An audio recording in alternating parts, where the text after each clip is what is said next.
Sur cette question de l'agriculture, parce que vous en parlez, c'est un exemple assez important de transition qui est nécessaire sur un domaine, mais en même temps de dimension sociale aussi qui se pose chez un certain nombre. Le premier article solide, c'est le pot de Nutella. Okay. Bon. Donc, on ne va pas dire qu'on prive les gens de fruits et légumes si on augmente et qu'on les prive de viande et qu'on les prive de fromage. Non. Je veux dire, les gens achètent essentiellement des trucs transformés, des boissons. Voilà.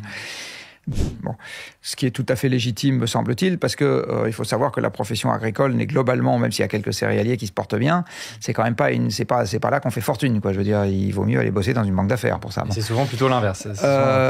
Et vous avez une partie des agriculteurs pour qui, effectivement, les fins de mois sont pas faciles, en particulier dans l'élevage.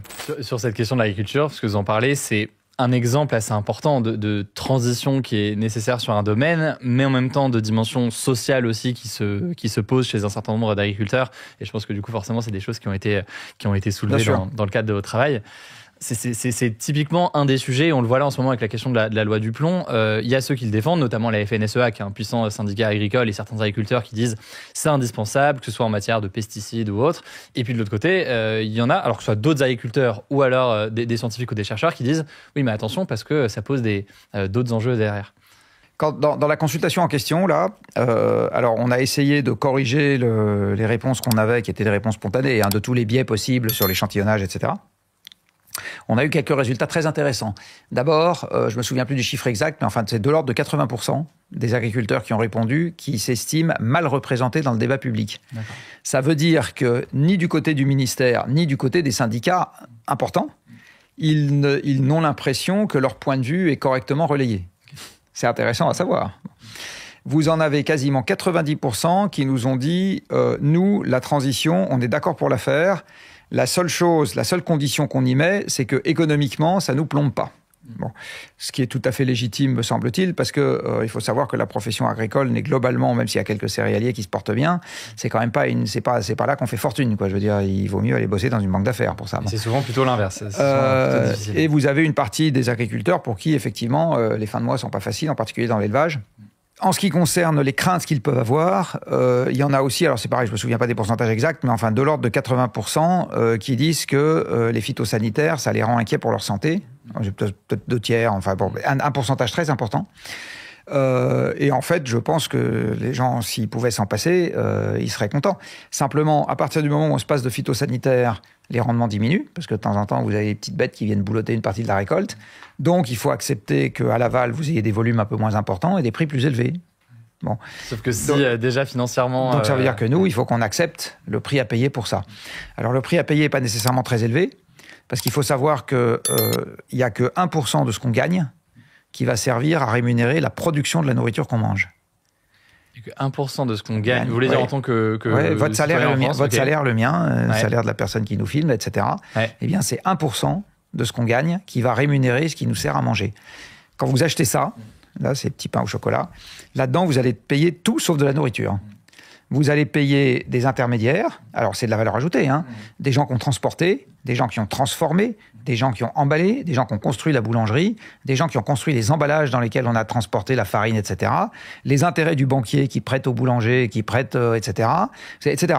La communication, alors c'est le peut-être blé, des choses de boulangerie. d'accord, là, il n'y a pas de com. Ouais. Mais sinon, la communication, Ouais. absolument.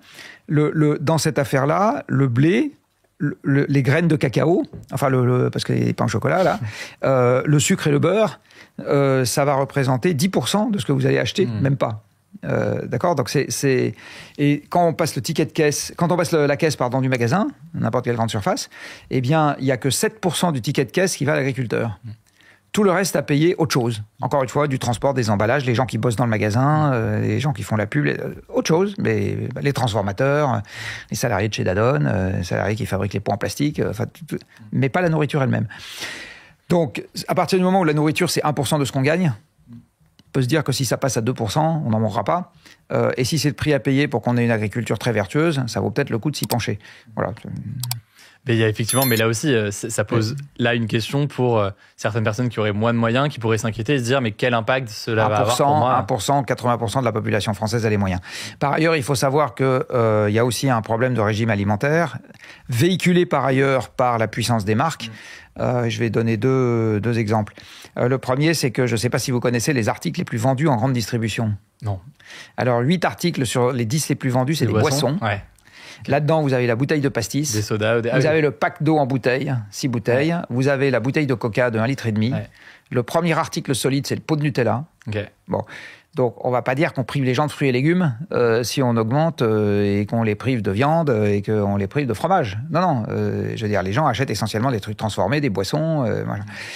Donc, si cette augmentation très modeste du ticket de caisse, qui a été beaucoup plus forte pendant l'inflation alimentaire, va avec le fait, par ailleurs, d'apprendre aux gens à cuisiner correctement, etc., même pour les gens qui n'ont pas le temps, ça peut être très bien être tout à fait indolore pour le porte-monnaie.